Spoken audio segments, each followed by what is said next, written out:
এখন সময় কেন তাকে দেওয়া হচ্ছে? এখন তাকে সময় দেওয়া হচ্ছে, কালকে আমি বা আমার মতো বা তার মতো আরেকটা ছেলে সেই কাজ করবে, আর তারেও সময় দেওয়া হবে। আমার বাবা প্রভাবশালী, ওর বাবা প্রভাবশালী, 6 মাস 3 মাস 9 মাস পরে সে জামিনে আসবে। কেন কেন?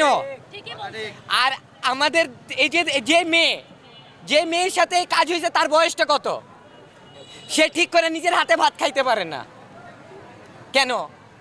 আর সে কোথায়? বাইরে, গার্ডেনে, কোনো হোটেলে, তার বাসায়, এরকম ধরনের অপরাধ। তারপরে তার সাথে কি করা হয়েছে? তার গলা কাটা হয়েছে। যে তার গলা কাটছে তার গলা আমরা কাইটা দিব?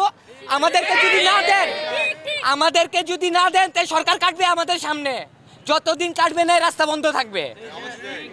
আর আপনারা যদি এটার মধ্যে মত না দেন তাহলে আমরা চিন্তা করব আপনারা তার সাথে খুনি। যে তার সাথে পক্ষে কথা বলবে তারা সবাই খুনি, তারা সবাই জড়িত।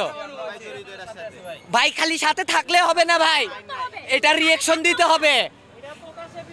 যে মেয়ে মারা গেছে, যে মেয়ের সাথে এটা হয়েছে, আপনারা একবার চিন্তা করেন না ভাই তার বয়সটা কি? সে ঠিক করে পৃথিবীর 9-6 বুঝে না। স্কুলে যায় তার বাবা নিয়ে, স্কুল থেকে আসে তার মা নিয়ে। কি ভাই, আমাদের দেশে কি কোনো আইন নাই? এই 5 আগস্টে সরকার চেঞ্জ করা হইলো কেন? কেন চেঞ্জ করা হইলো বলেন? আর এটা প্রতিদিনই ঘটতেছে। তার আগের দিন ওই রোডে একটা মার্ডার, তার আগের দিন ওই রোডে একটা মার্ডার, তার আগের দিন ওই রোডে একটা মার্ডার। প্রতিদিন আমাদের এখানে এই কাহিনী। কেন ভাই? কেন ভাই? ঘরের থেকে বের হইতে পারে না, মোবাইল নিয়ে জায়গা। ওইগুলো ছোট মোটো একটা বিষয় মানুষ মাইনে নেয়। আমার ফোন নিয়ে চলে গেছে, বুঝা গাইতেছে যা ফোন নিয়ে গেছে গা। কিন্তু এই বিষয়টা তো মানার মতো না।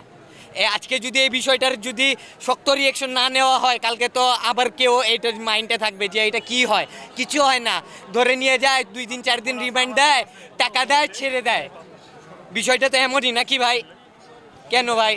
আমরা ভাই একবারে ক্লিয়ার একটা কথা বলি, সে যেভাবে তার গলা কাটা হয়েছে, সে যখন মায়া করে না, আমরা তাকে কেন মায়া করব?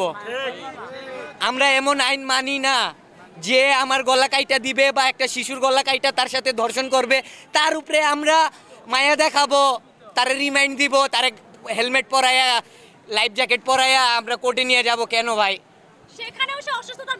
আমাদের দরকার নাই তো। আমাদের ওই যেরকম করছে তার সাথে ওরকম করেন, কেউ এরকম করবেই না কোনোদিন। তাকে তো একটা ভয় দেখাইতে হবে, পৃথিবীর জনগণের তো জানতে হবে যে এরকম করার অপরাধটা কি। কেন মানতেছেন না এই কথা? কেন তার 4 দিন ধরে ঝুলাই রাখছেন? কি তার পক্ষে কি কোনো বাদী নাই যে সে এই কাজ করে নাই?